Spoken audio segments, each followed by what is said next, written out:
Yeah, so it has been going on for a few weeks. Obviously, people in Newcastle, there's a portion of them that are upset. Wait at 2 secs. He'll capture this. If you're capturing me, I'm Love it. capturing Yeah, you. yeah, go for it. So you tell me first of all. So we're in the centre of Newcastle. Yes, this is Monument, bang in the city centre, yeah. Okay, and here there seems to be some kind of counter protest. Which Yes. what is being counter protested? Right, okay, so like I say, this has been going on for about 4 weeks about people being upset about the migrants being housed and stuff like that. The counter-protesters, the ones that we've been speaking to every week that are pretty much here, are against the protesters. They kind of want open for Newcastle, they want unity, they want everyone to kind of be here without any sort of problems and issues and stuff. So we have tried to speak to them on both sides. That's the general vibe that we get from the counter-protesters.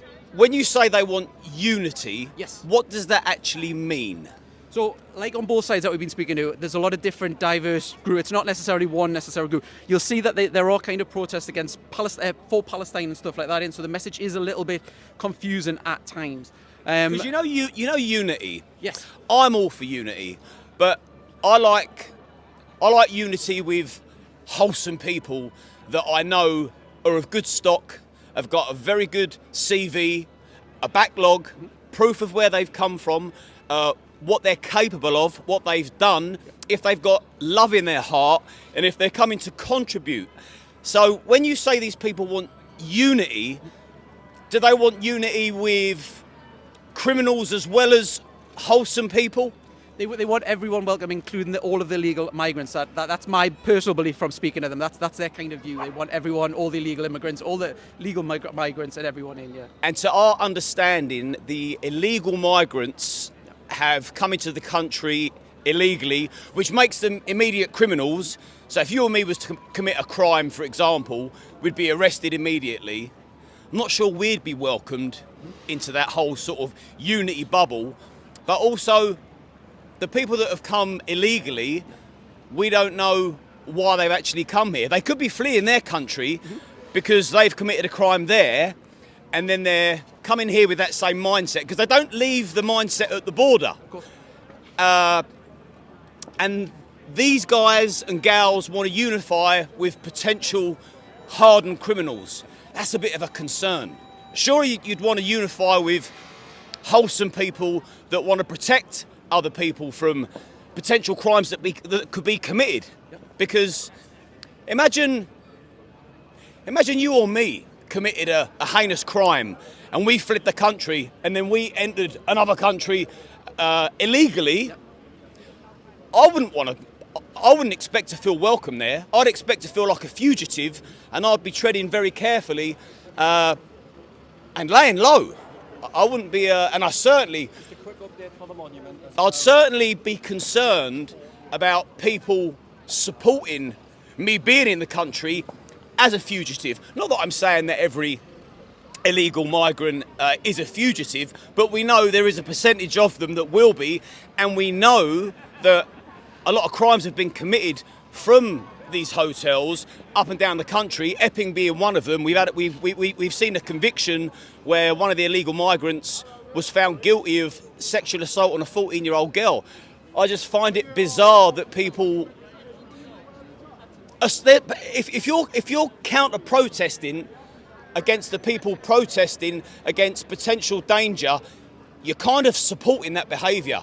And it makes me wonder, are they all childless? I don't know. So this is going on all across the kind of country. We've seen this every week. It does seem that tensions are kind of boiling up week on week as it goes. How kind of do you see personally this kind of escalating or de-escalating, or where do you see it ending? Where do I see it ending? I think we're pretty much beyond the point of no return. So immediate action needs to take place. And when I say action, I mean the borders need to be controlled. Like, the Navy are there for a reason. They're to protect our shores and our country. So you would like to see the Navy be fetched? That's obviously been talked about by a lot of different politicians. You would like to see that? Yeah? Oh, 100%. Yeah, we can't risk having extreme criminality. We've got enough of our own scumbags in the UK. We have got enough pieces of shit that are born and bred in Britain. We don't need to add to the collection. So the Navy need to do their job.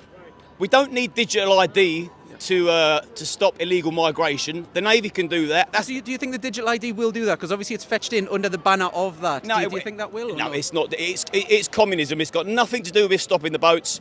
We've got the Navy. We've got the military. If we stop the benefits, the boats will stop themselves. So we need to stop that immediately. Whoever's placed in these hotels illegally, they need to be shipped to like an ex-army barracks or a detention centre.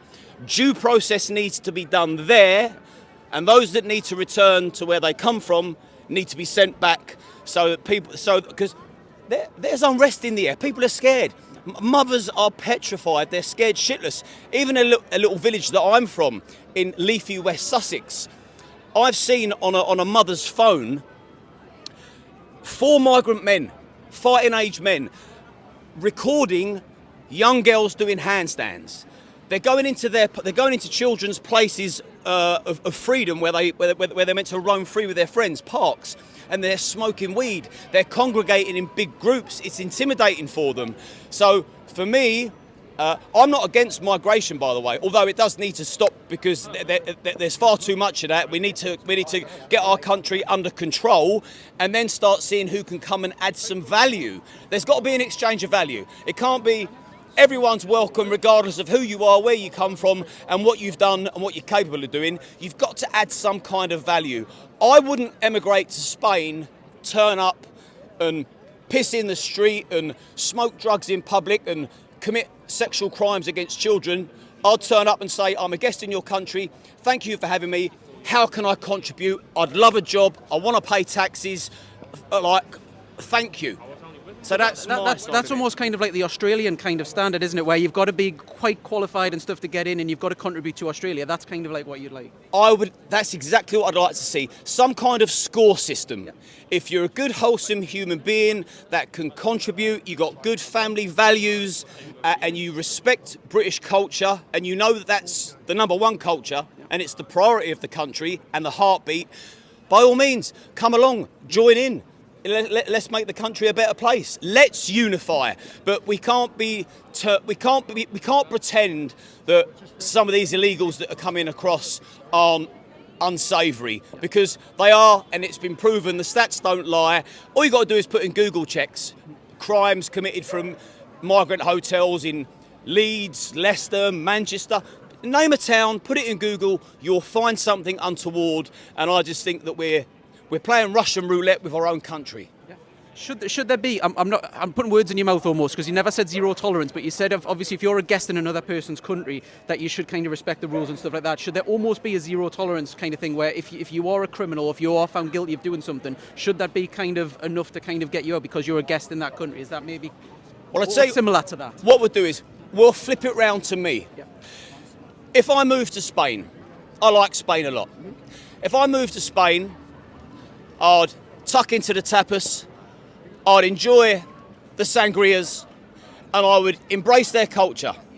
And if I was to go out and have one too many beers and behave like a prick and start throwing my weight around and start fighting with the locals and commit a crime, if I committed a crime in another country, I would fully expect to be deported. And I would say, do you know what? I've made a mistake. I knew what I was getting myself into. I knew the rules, so I apologise, and I'm gone, and I wouldn't argue it. I'd be accountable for my stupidity, and I'd come back to the UK, and I would reflect on my behaviour and try and become a better person. Yeah. And then what we do as well for both sides when we do interviews, we always ask the last question open-ended. Is there any message you want to say to whoever you want to? So whether you've got a message for the counter-protesters, the people who are turning up to be the normal protesters, if we call them that, or anyone, any members of the public watching this, it's open-ended mic to you, really. Oh, blimey. I would say to the counter-protesters, don't be so naive. You're not standing up to racism because it's the culture that I believe most people want to preserve. And culture doesn't have a colour. And to brand someone racist it's a despicable thing to do. It's an insult, and it actually breeds racism. Mm-hmm. People start thinking that more racists exists than they actually do. And If there was, you see, if there really was a racist group in Newcastle and there was a stand up to racism protest, I'd be with the stand up to racism protesters because I won't tolerate that shit. So my message is, counter protesters, don't be so naive. Don't wait until it's too late. Something could happen to your child. You don't want that, or your wife. Do some due diligence. Don't go in blindly. Don't argue for the sake of arguing. Try and look inwards a little bit. And also, people who are on the other side, don't be so extreme. Like someone like me, I'm centre right, and people will recognise me on here because I'm known on the internet. I'm right of centre. So I have the people on the far left that dislike me because they think I'm right wing, but the people who are far right, they hate me because I'm not right enough. I'm somewhere in the middle, but the more I see of the left, the more insanity I see, and I think they're a danger to our society. So I am right of centre, but I'm by no means far right, and I don't agree with either. I think we need to centralise and unify. So I do want to see unity, but it's got to be done fairly and it's got to be done safely. Yeah, just one last question as well, just because it come to us when you mentioned... You're enjoying it, I'm sorry, so with the Charlie Kirk incident, obviously you mentioned you're a well-known figure. We've seen Charlie Veach, who's kind of said that he's going to come away a little bit from YouTube because things are very hostile. I know that was in America where guns are kind of legal, but there is obviously the same tensions that are in the UK. Does it worry you, being a public figure who's kind of spoken on this issue, that maybe you will be not necessarily in that thing but targeted a little bit? I don't know if you get messages, I don't know, stuff like that, but does it worry you that the times are kind of escalating the way that we're going on at the moment? As silly as it sounds, I don't worry about a great deal. Yep. Not personally. I'm willing to sacrifice my life, if I'm being honest. I wouldn't want to lose my liberty, but I don't mind sacrificing my life if it was to save thousands of others. I'm concerned about the escalation of violence.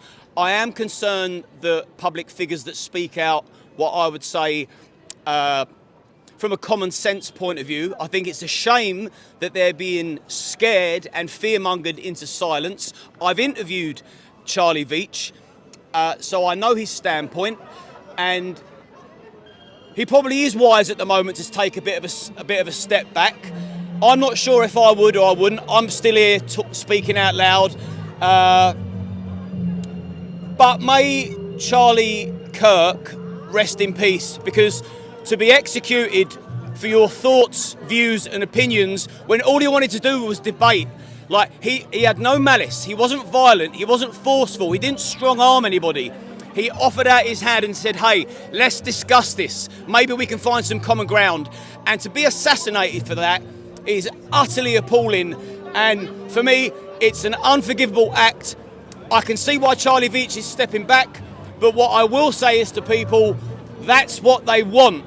And if we cannot be intimidated by lunatic liberals that want communism to sweep through the country and the state be in control of all of us. It's dangerous. So I would say now is the time to grab hold of your testicles and man up and keep trucking forward, because we're fighting the good fight and we know we're the right side of history. There we go. Thank you very much for your time. Very much appreciated.